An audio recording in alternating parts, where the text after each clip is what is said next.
Good evening, and thank you for joining Kansas City Public Schools Back to School Virtual Kickoff. I'm Courtney Adams, the district's Family and Community Engagement Coordinator. Please note that if you're joining us on our KCPS live channel, you may experience a bit of a delay. Before we get started, we want to make sure that our Spanish-speaking families are able to access the interpreter services. So I'm going to turn this presentation over to Ms. Camila Alvarez to provide further instructions.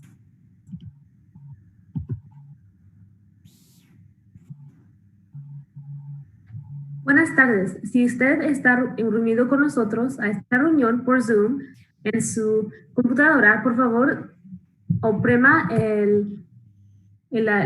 hace clic en la interpretación abajo para que pueda escuchar esta reunión en español.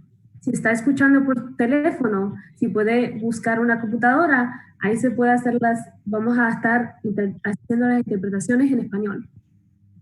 Así que tiene que estar en los controles de su reunión, haga clic en interpretación y prime español o Spanish, y ahí puede escuchar toda la interpretación y la reunión en español.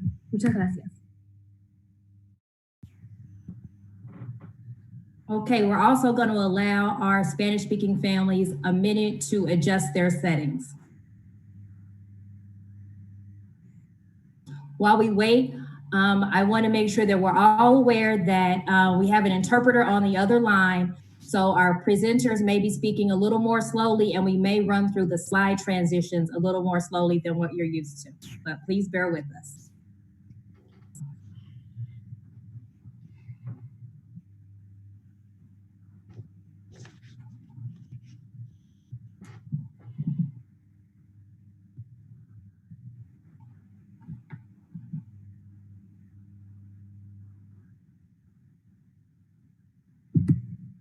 Otra vez, si está conectado con nosotros por computadora o aplicación de su celular, puede ir a los controles de esta reunión y escuchar esta reunión en español.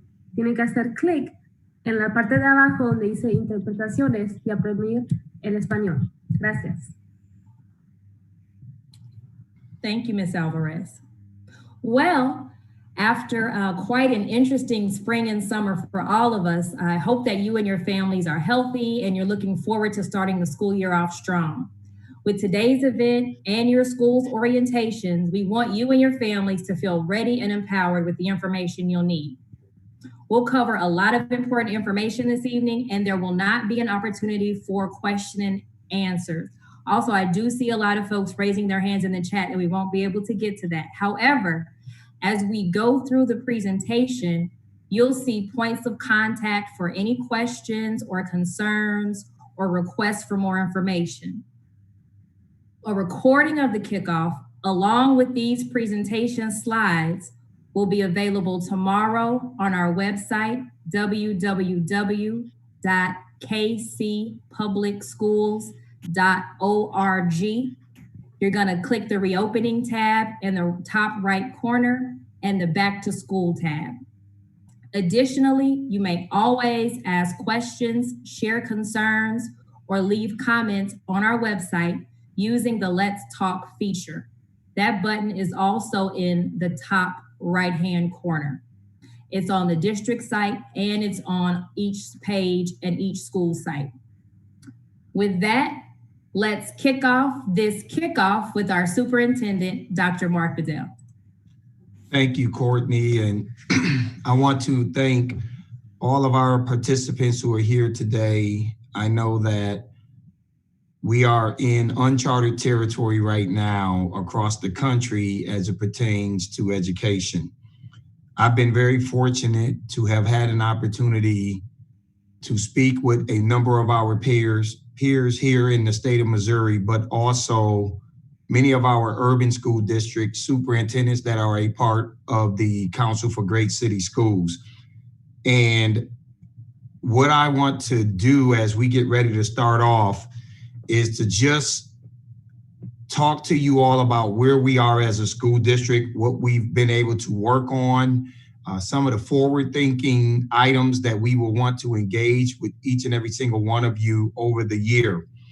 As we thought about the interruption that occurred back at the end of March and having to on the fly, make significant adjustments to how we would conduct teaching and learning throughout the end of the school year, we realized that there were a number of gaps that existed within our school system that ultimately resulted in having some negative impacts on our community. And some of those things were the inability to truly have one-to-one devices across the system. The second piece was, even when we were able to provide the devices, we realized that many of our families had Wi-Fi disparities. And so we coined that as Wi-Fi deserts in many of our zip codes that we serve. So the district also had to, on the fly, work to make sure that our teachers were prepared to provide a virtual or a distance learning instructional model. And that also required extensive professional development. And so we were able to learn as a result of what occurred during April, May, June, and even July, as we offered our summer school programs.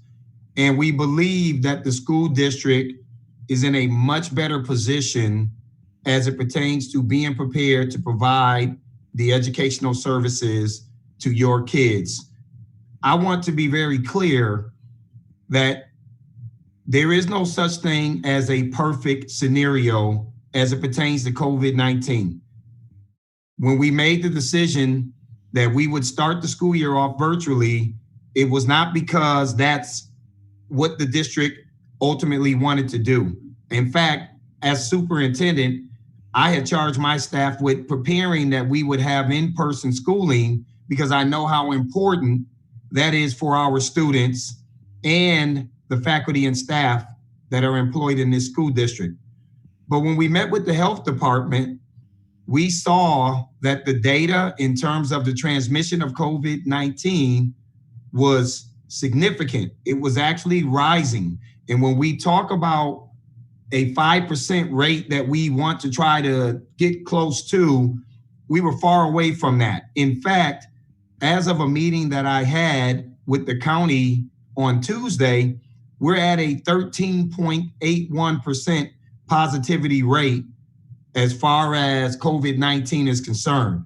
And so we know that Kansas City has been identified as a hot area, not only by folks here in the state, but at the federal level. And we know that there's a lot of work that needs to take place in order for us to get to a position where we can actually move back to in-person schooling. So where we are right now is that we are on a distant learning platform or a virtual learning platform, depending on what platform you all chose as parents. And what we're going to do today is to provide you an overview of all of these items, of the learning models and what the details are for our distance learning program. We're going to give you an overview of a typical day. We're going to give you a technology overview. We're going to provide you with student and family supports and overviews in that area. And then we will close it out with our family engagement, parent university, and district advisory committee update from Ms. Adams. As we navigate through this, the thing that I want to make sure that I'm leaving with each and every single one of you is that we have an opportunity here to take a deep look at the way that our school system is designed.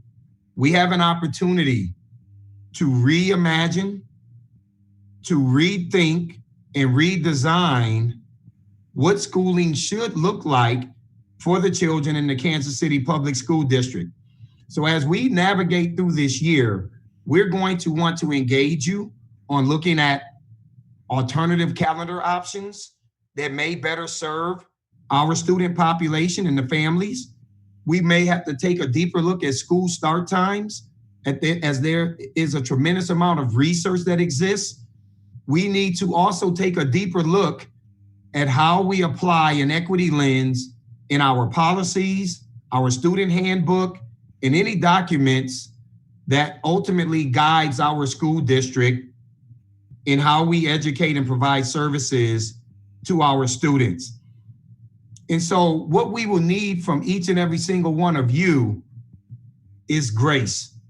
Because as I'm having conversations with superintendents across the country, many of them are learning as we are building the plane. We're flying and we're building the plane at the same time. And we aren't going to be perfect in everything that we do, but we do strive to achieve 100% proficiency across the board. And so as we begin to learn more and more about what's going well and what's not, we will immediately make the adjustments that we need to ensure that we are providing a first-class service to you and the children that we are charged to serve. But we are asking for a level of grace.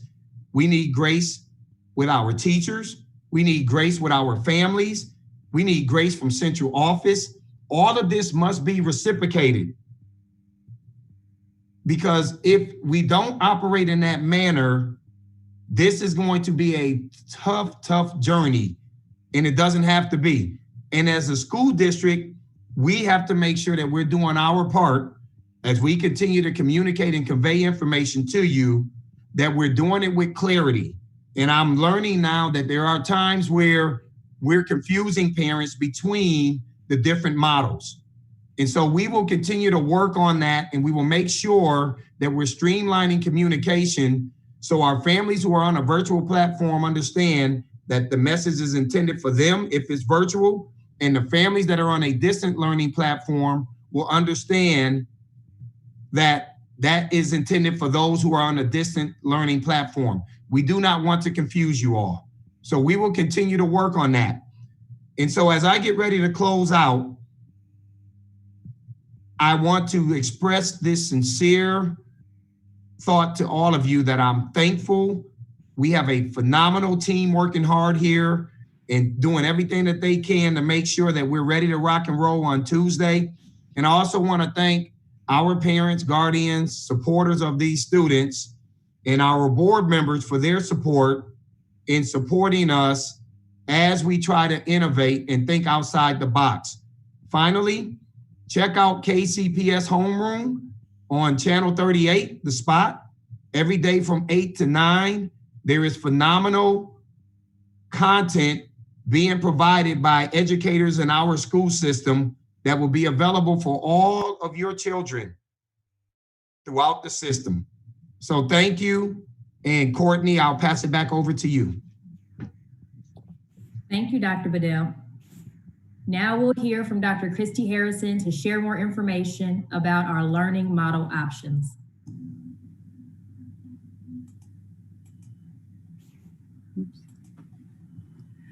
Good evening. As you can see on the screen, we have two different learning models within the district that we are utilizing during this time. Both of those Dr. Bedell spoke about. One is our virtual learning model and one is our distance learning model. While both of those models are excellent opportunities for your student, they have some similarities and some differences. Some things that they have in common are that both models have teachers from our Kansas City Public Schools teaching in them. In both models, we have tried our best to keep your neighborhood schools within, your neighborhood school teachers within your students' classrooms. We also have dedicated curriculum that is aligned to the Missouri learning standards and small group instruction provided within both models. The main difference that you will see between distance and virtual learning is the flexibility around when your child can do school. In a virtual learning model, students are provided their curriculum in a semester format. They can log on 24/7 and complete the lessons that they would like to whenever is best for you. Sometimes our students choose this model because they are working themselves or their families are working and they need a little bit more flexibility. Within the distance learning model, students follow a little bit more of a traditional structure, but both models have the opportunity for students to have access to teachers and all the supportive services that our district provides.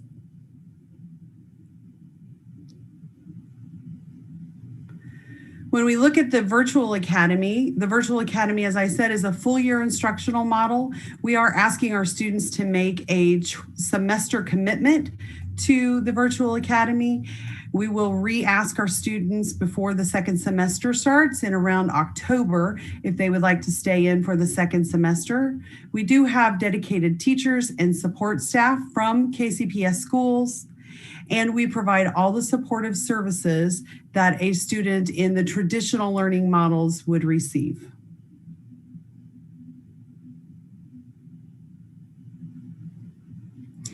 One thing that is really important to note is that a KCVA or Kansas City Virtual Academy student is still a Kansas City Public School student.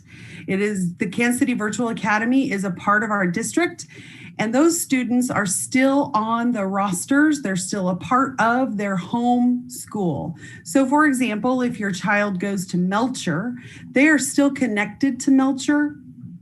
We did our very best to try to have Melcher teachers be their virtual academy teachers. In most cases, we were able to make that happen, but in those schools, they're still connected there. And so some of the communication you will get will come from your home school. We'll do our very best to streamline that so that it is coming from the virtual school, but you certainly can reach out to your home school as well if you have any questions. If you have need any assistance, you can email us at kcpsvirtualschool@kcpublicschools.org, or you can call us at our office extension, which is 816-418-7780.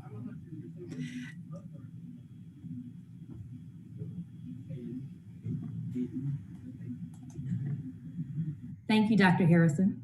Now we'll hear from Dr. Slade to discuss some specifics of the distance learning model.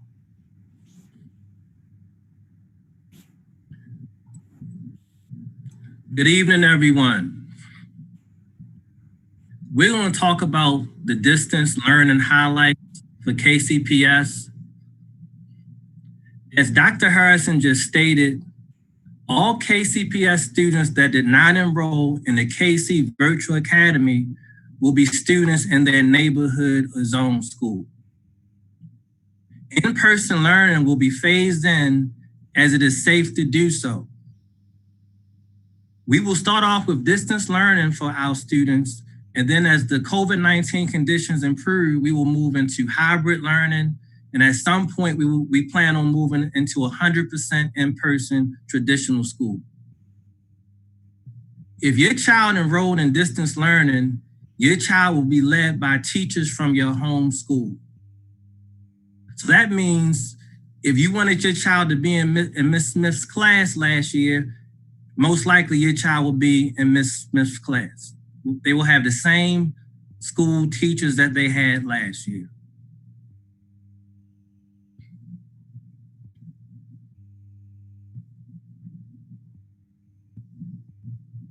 Okay, attendance and school assignments. The one thing we want to emphasize is that unlike when we ended in March, this is the way we are running normal school this year. So grades and attendance are important. You must come to school every day, and you must do your classwork and homework if you want to get a good grade in your class. We are using a Google Classroom and Seesaw model. Students must log into Google Classroom or Seesaw for 30 minutes each day to be marked present. Again, I want to repeat, students must log in to Google Classroom or Seesaw every day if they want to be marked present, 30 minutes each day. For students who may not have an assigned class during a given day, they must submit their work assignments prior to 11:59 p.m. in order to be marked present. If you do not log in, if you do not submit your work, there's a good chance that you will not receive a good grade.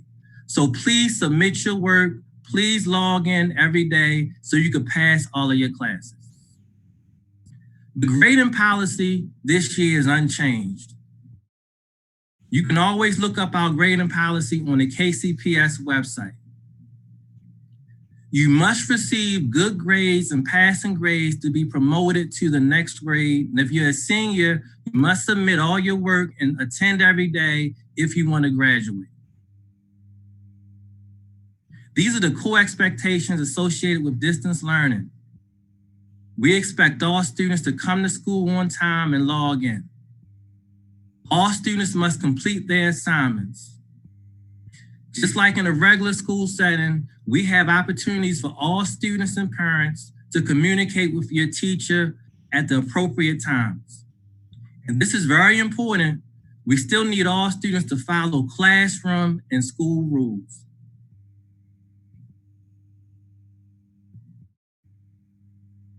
School communication. We must maintain appropriate school and parent communication lines for students to be successful. One thing that is very important, we must have accurate contact information and talent. As we're giving out devices and contacting parents, we are noticing that some parents and some families do not have correct information and talent. Please correct that as soon as possible. We want to make sure that you receive all the important information associated with your school.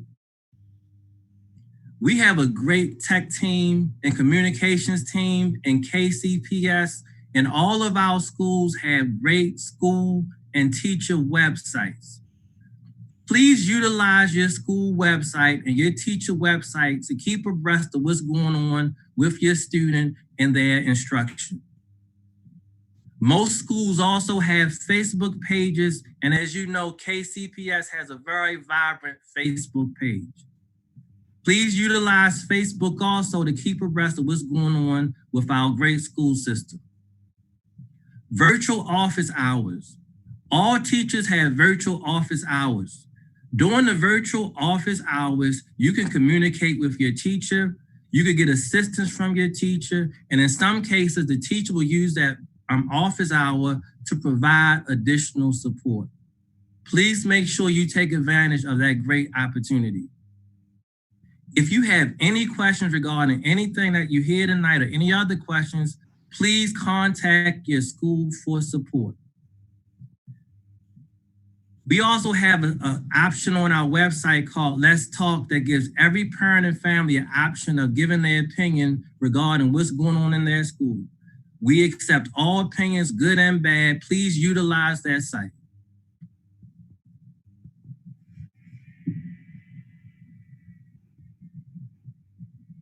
The first week of school.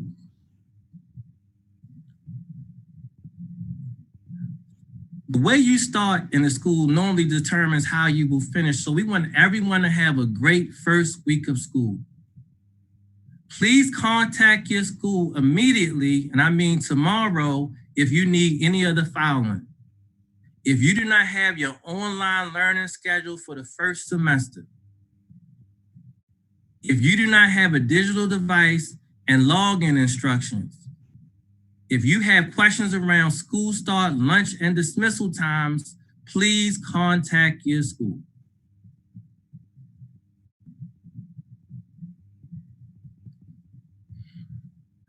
And now Mr. Joe Phillips will talk about technology. Hello, everyone. So the first thing that I'm going to speak about tonight is the devices that we are giving out to our students. So for our grades pre-K through first grade, they are getting iPads, and those are going to come in regular cases with no keyboard, just a protective case. For grades 2 through 4, we're going to be giving out iPads, and those are going to come with a keyboard because typing becomes very important starting at second grade, and we want to ensure that our students are able to type and do their assignments appropriately. Additionally, all of the applications that are on the device have been vetted and selected by a committee that consists of our Curriculum and Instruction Professional Development Department, our Digital Learning Team, and our Technology Team. For our 5th and 6th grade students, they're going to get Chromebooks, and those are going to be 2-in-1 flip, touchscreen, and world-facing camera devices. For 7th through 12th grade, right now, while we're in the distance learning or virtual learning, our 7th through 12th grade students will get regular Chromebooks until our new ones come in. We have put in an order for new HP Chromebooks, and those will be 2-in-1 with flip and world-facing camera as well. The flip and world-facing camera and touchscreens allow for us to get to deeper, enriched learning with our students and do more project-based and facilitated learning to make the learning more authentic for our students and get to deeper learning. So we're wanting to make sure we get those features so that we can make sure that's happening for our students.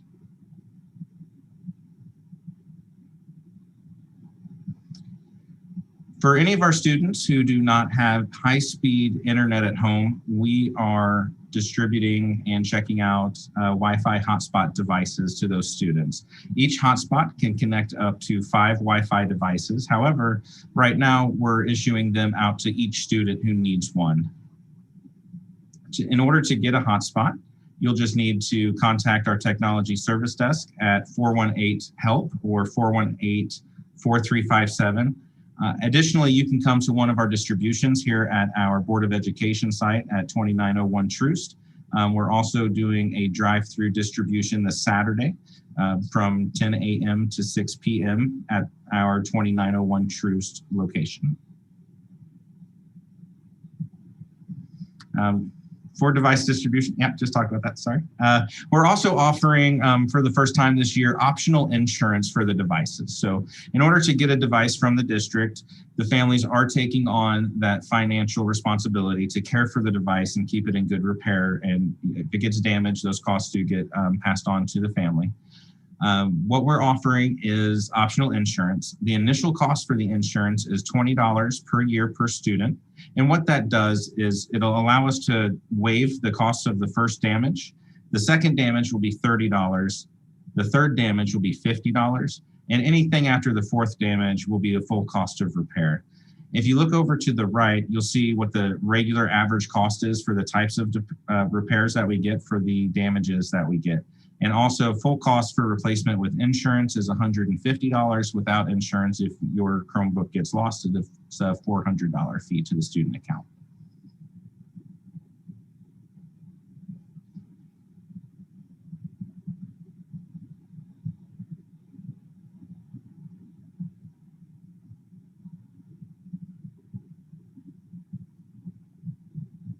If you do need technology support, you can call our technology help desk at 418-HELP or 4357. Additionally, we have a technology operations center that we stood up here in response to COVID and our new learning environment here at our Board of Education office. And you're able to come in. Our walk-in hours for that are from 10 a.m. to 2 p.m. every day. If you're not able to come during our walk-in hours, we do appointments between 8 a.m. and 7 p.m. every day starting next week. You can also put in a ticket with our incident IQ. And just a couple of other things that I'll put out. With the iPads that we're sending home this year, we have taken off while we're in distance learning the passwords for those iPads. We thought that that would be a lot easier for our parents. When we come back to in-school learning, we're going to put a password back on those iPads. But for right now, we think that that's going to be the simplest thing to do.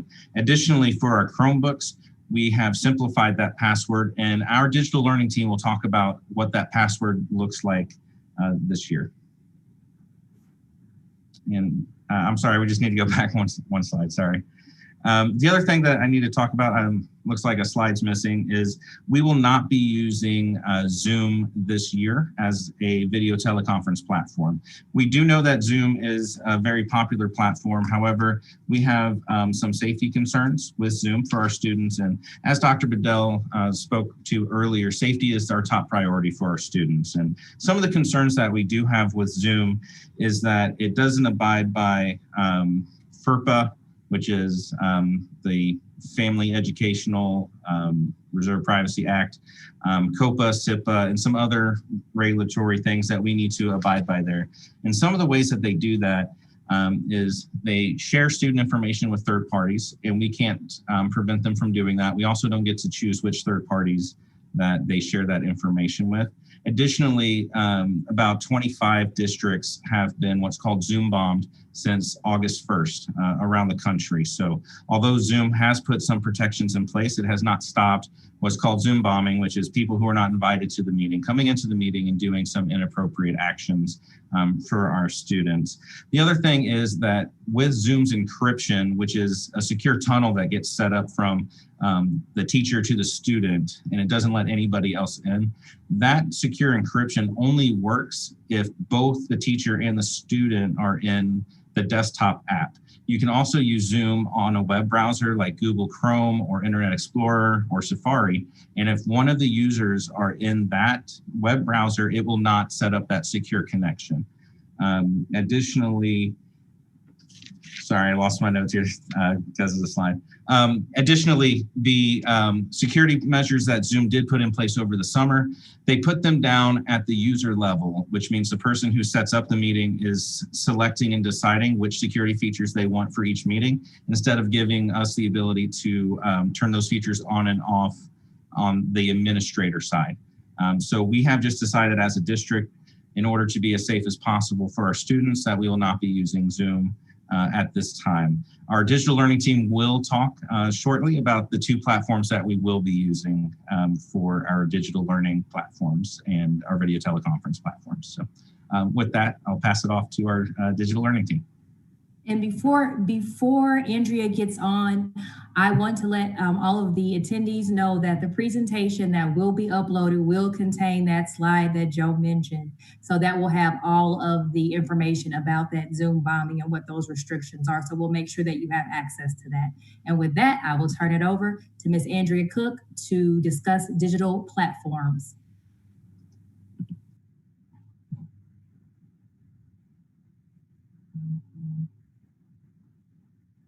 Please unmute, Andrea. Unmute. Of course. Good evening. My name is Andrea, and I'm here to tell you about the digital learning platforms that we have at Kansas City Public Schools. First of all, our students will have a new username and password to use, so I want to go through that first. The first thing that they will do in regards to using their password is their username. When they insert that, what's going to happen is they're going to put in their first name plus last initial plus the last four of their student ID number. That's going to be the first thing they'll put in for their username. And then the next thing they'll do is put in their password, and their password is going to be their 8-digit birthday. So the username is first name, last initial, the last four of their student ID number, and then their password is going to be their birthday, which is going to be their 8-digit birthday. So you got your month, date, and the last four for the year.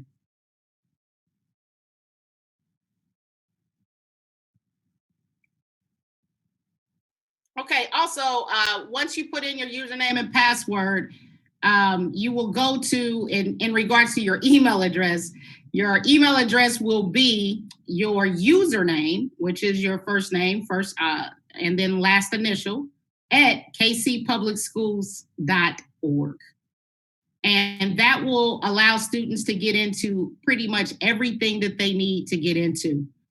If that's not working, then you need to contact either the student's teacher, or you might want to contact the help desk. And that number is listed below at 418-7888 or 418-HELP. Now, one of the really nice things that the IT department has done is they have purchased a program called Clever.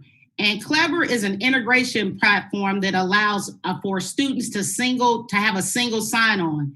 And what that does is students can log in to most of the applications that they will need in order to be successful, in order to do all of their lessons by going to just the Clever app.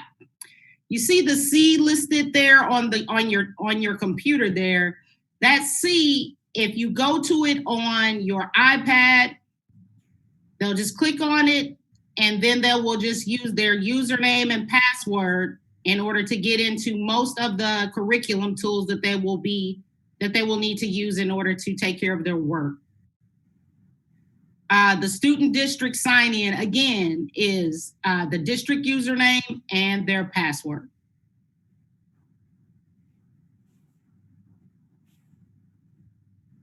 Now, there's 2 learning management systems that we are going to be using throughout this school year. For our 3rd through 12th grade students, they will be using Google Classroom. Basically, this is where they're going to get most of their assignments from their teachers. Their teachers will put the information in Google Classroom.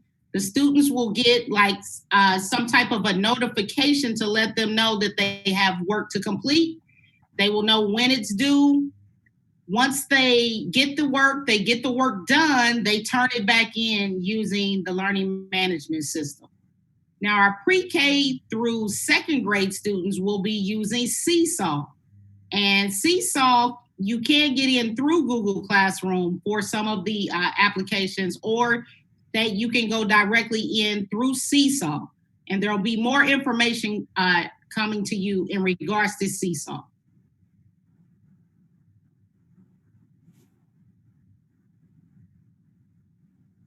Now, the video platforms that we're going to be using will be Google Meet and Microsoft Teams. Now, that's going to be up to the teacher as to which platform that they would like to use.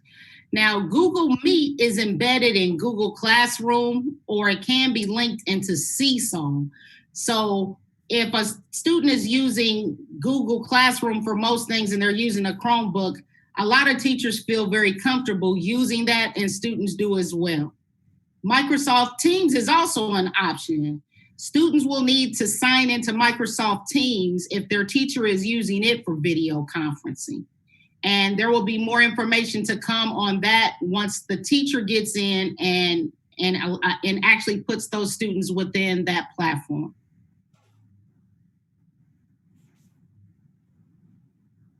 Next up, we have Dr. Philip Jones, who will talk about digital resources and tips for success. Good afternoon, parents and students. So when we talk about remote learning, there are 2 words that have been coming up repeatedly: asynchronous and synchronous. And so right now, I really would like to talk about what that really means. So when we look at asynchronous, what we're really saying is that this would be instruction where the student and the teacher would not be face-to-face like we are now. And what you find is that this instruction normally happens in a classroom, but it happens most likely in a small group setting, or when the student is at home doing homework. Synchronous instruction, however, is when, just like we are right now, the teacher and the student are both on the screen at the same time, and there's interaction between the 2. Now, synchronous instruction normally occurs when you have like whole group instruction in a school setting. And as you know now, with the remote learning or the distance learning that we're doing, that's not possible. However, each day, students will have both synchronous and asynchronous parts of their lesson. So just understand that what we're saying is each day, students will have some of that lesson that'll be done where the teacher and the student can be on at the same time, and part of that lesson that's going to be done where the student will either be doing something offline by themselves, or they'll be doing some work outside of the normal hours homework. Now, let's talk about ways of really setting up your house to make sure that your students will be successful this year. So the first thing you want to do is find the right space. Tables such as dinner tables and things of that nature would be perfect. What I would not suggest is having your students do their assignments on the couch or in bed. Next, it's very good or helpful to have earphones or headphones like I have now. What you find is that it helps to focus the conversation that the student is having with the teacher, drowning out the outside noise. And the other thing that it does is put the microphone very close to their mouth so they do not have to yell or get over a conversational volume when speaking with the teacher or with their classmates. The other thing is lighting would be great. Right now I have a desk lamp, and this is very helpful not only for you to be able to see me, just like the teacher and student would have to see each other, but it's very good for making sure that the student can see the work that's in front of them. The last thing that I would suggest is having a hardback chair or stool. This also helps the process. Next, let's talk about the actual materials needed for the classroom. Now, as I said, this year we're starting remotely, but I do want you to understand you do not have to buy anything out of the ordinary. In fact, I would go and get the exact same school supplies that you would normally get for a brick and mortar type learning experience.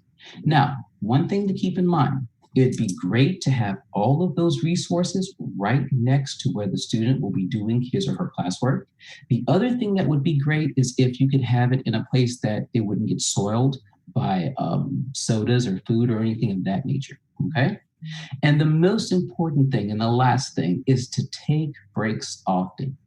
One of the things that we do not want is to have students sit in front of a computer nonstop, just doing assignment after assignment, going into team meeting after team meeting. One thing that I would suggest is that you allow your student to get out and get some physical activity. And if you find that your student has certain hours of the day where they're more rambunctious or more active, and that coincides with some of the synchronous time with the teacher, just simply give the teacher some kind of communication, letting them know that your child needs this time to stay engaged by, in some ways, being a little disengaged.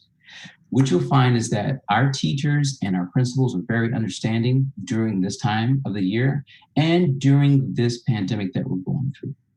Now, let's talk about some of the resources that your students will be engaging in this year. One of the things that I want to bring up is discovery education. In previous years, discovery education has been primarily used for science and social studies. This year, however, we have opened up the discovery experience. So what that means is that now discovery education can be used in ELA, in math, in PE, in art, in music classes. And what you find is that you as a parent could actually use this resource, kind of like a digital encyclopedia. So if there are terms or if there are concepts that you're not familiar with, by clicking on that icon that you can get to through Clever, you'll be able to see videos that are presented by the Discovery channel and its affiliates, which would be things like the History Channel, Animal Planet, for example. And so it's a very good resource just to give you some background information about the various subjects. Now, with ELA specifically, I definitely would like to point out that when we're talking about our pre-K through sixth grade students, RAS Plus, that little icon with the robot, is going to be the tool that they'll be using. You will find that certain students will be using the News ELA, and then you'll find that other students, especially your high school students and your middle school students, will be using Study Sync, which is in the McGraw-Hill icon. Now, before moving on, I definitely want to stress this. The first thing that you should have your students do whenever they log into their computer is to open up Clever first. Here's why. By opening up Clever and just putting it into the background, your student will not have to go to any of these icons when opening up an assignment in Google Classroom or in Seesaw. So again, open Clever first, place that in the background, and then have your student go into either Seesaw for the younger students or Google Classroom for the older and access their assignments there. You will not have to have a second click. Now, moving on to math. With math, again, we do use Discovery Education. And again, there's a McGraw-Hill version of math that is also in Clever. However, for our younger students, and we're talking about pre-K through 6, we have something called Savas, which used to be Pearson. Savas exists outside of Clever.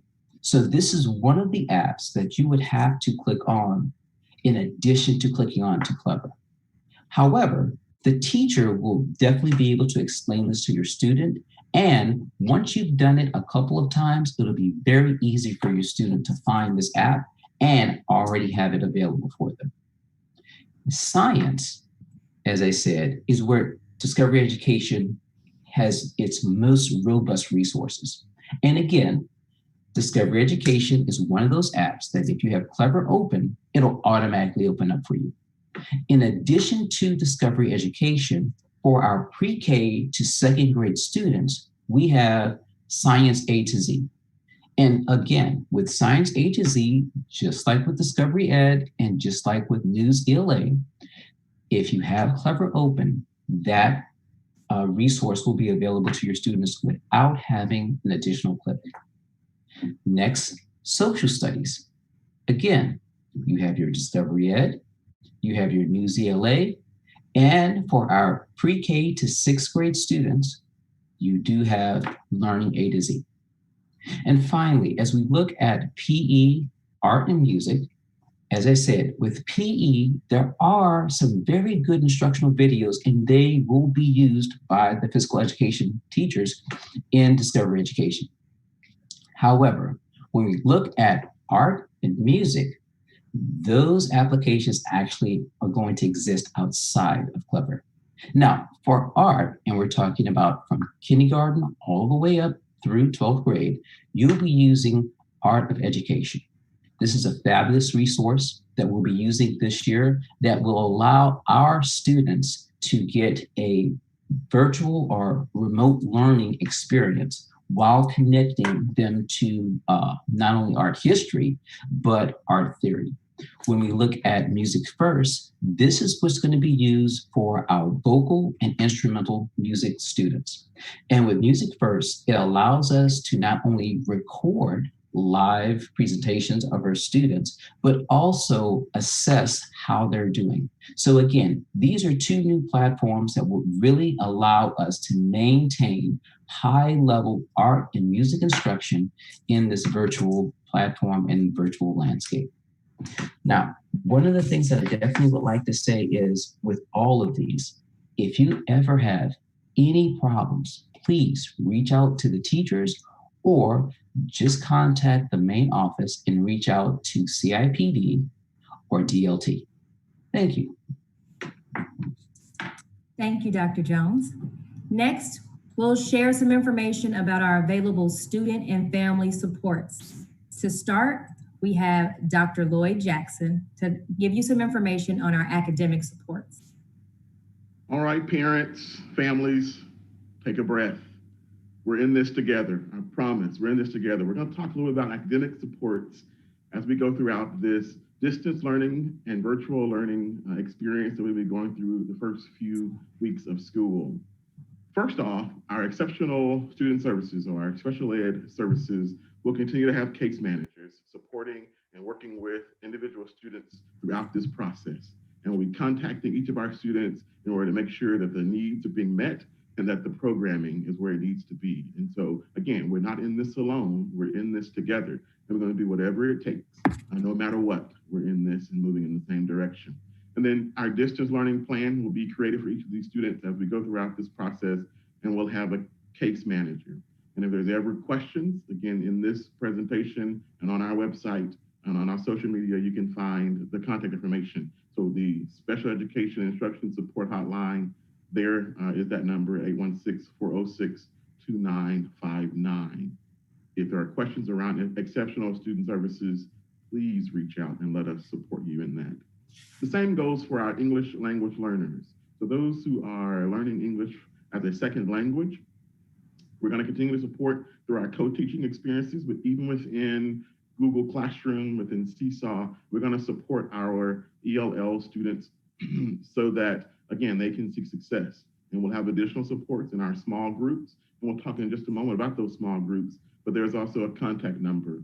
If there are challenges, if there are questions around our language services and cultural equity, that number there is 816-418-5288. Please reach out and let us know. And so for all students, we're going to have opportunities to support students in small groups. And so teachers throughout their day have planned and will plan small groups of students to come together and deal with content extension, remediation opportunities, and intervention services. And so we're going to be, again, in this together. So take a deep breath. You're not in this alone. We're going to be here to support any way that we can, and always feel free to reach out to us within the Kansas City Public Schools. Thank you, Dr. Jackson. Now we'll hear about social and emotional supports available for our students and families from Dr. Woodley. Well, good evening, families, and welcome back to a great school year. We are gearing up for a wonderful school year here at the Department of Student Support Services. And we want you to know that the Department of Student Support has created a model of support to make sure that all families are getting what they need. So first things first, make sure that your contact information has been updated in Tyler so we know how to reach out to you and make sure that we can contact you with the correct address and phone numbers. What we have done is develop hotline numbers for every building. So each and every building in our school district has a hotline number and a trauma-sensitive clinician that's assigned to those buildings. So if you are in need of any support, whether it's social and emotional needs, housing needs, food insecurities, anything that your family is in need of, we're here to support you. And you can reach out to us and get a direct contact person, a direct clinician that can provide you with the support needed. We're excited about implementing our telehealth implementation model where we're able to provide one-on-one brief counseling sessions or social emotional support sessions with families via our telehealth implementation. Again, if your family's in need of support, contact the hotline number. We'll get you set up with our telehealth implementation and get you started with getting services needed. We're also offering virtual family support meetings through our Plaza Communitaria program for our Hispanic families that we can cater to your needs as well. So please reach out to us through those hotline numbers that are located on our website. This is a link here with all of our updated hotline numbers for each and every building. We look forward to serving your needs this year. Thank you, Dr. Woodley. Next, we'll have an update on student meals from Ms. Caitlin Leno. Hi, I am Caitlin and I'm the Assistant Director with Child Nutrition. Today, I'm really excited to talk about our Meals on the Bus program.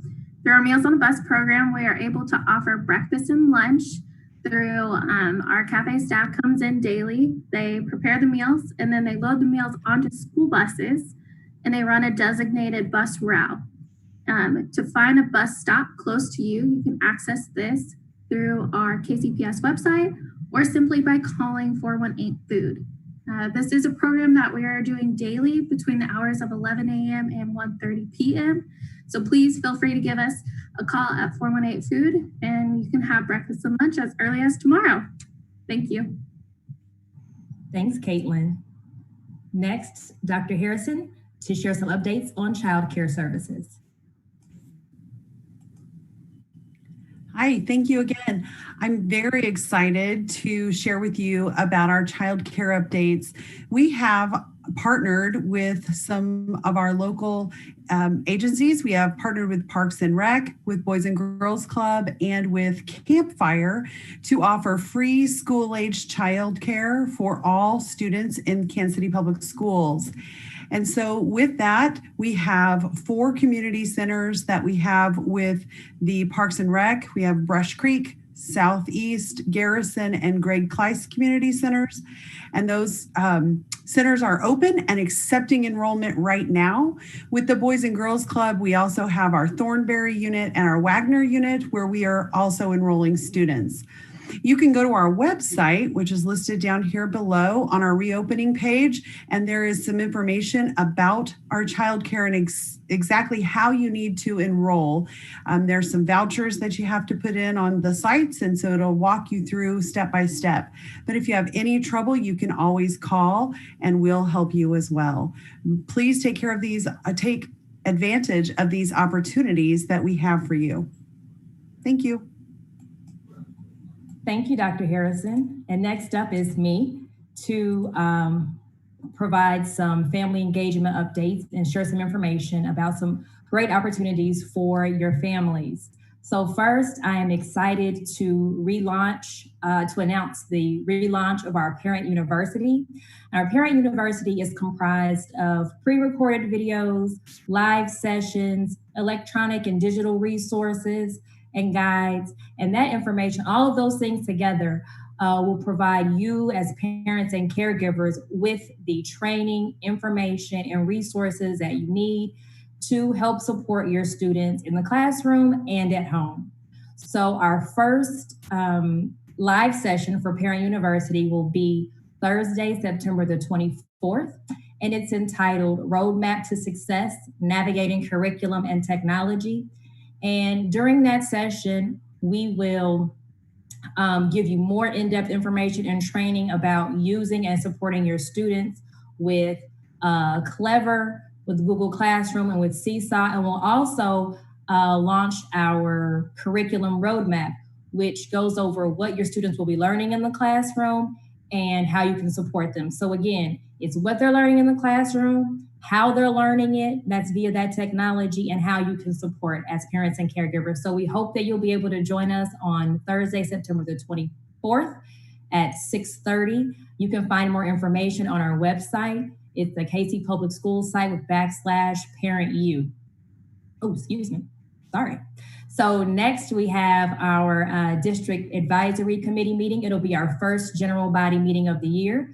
That'll be Wednesday, September 16th from 5:30 to 6:30, and it will be virtual. And we first want to, it's a back to school theme for this first District Advisory Committee meeting. And so we're going to hear about some resources like we typically do. So we'll hear from the Urban League to talk about their resources for parents, that's jobs,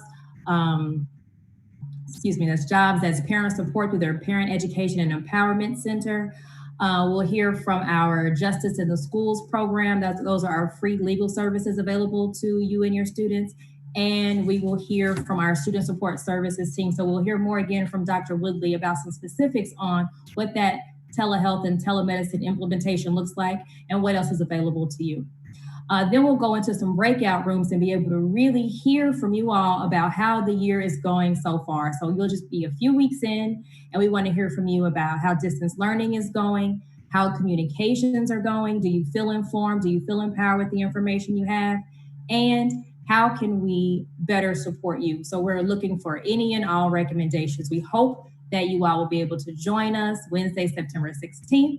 You can find information and how to join both the DAC meeting and the Parent University on the links that you see and on our district calendars.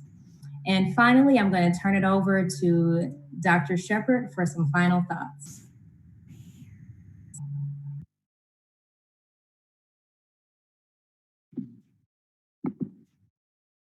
Good evening.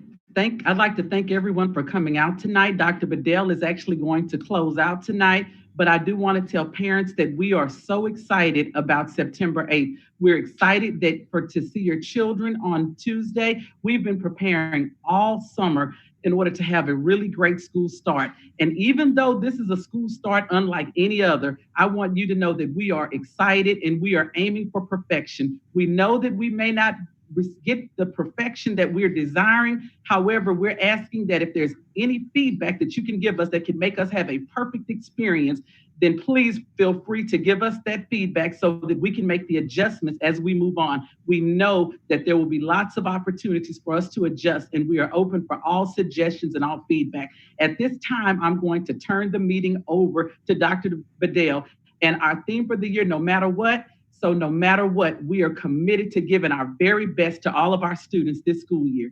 Dr. Bedell. Thank you, Dr. Shepherd. And as we close out, I want to thank all of our Team KCPS members who have come on today to make this a reality. I am excited that we are recording this. It will be very critical that we ask our participants to go out and share with their peers that this will be available.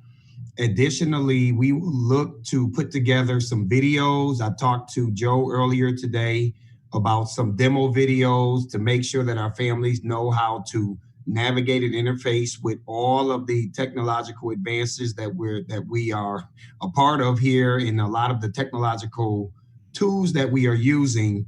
And so the district will do everything in its power to make sure that this is as seamless as it could possibly be.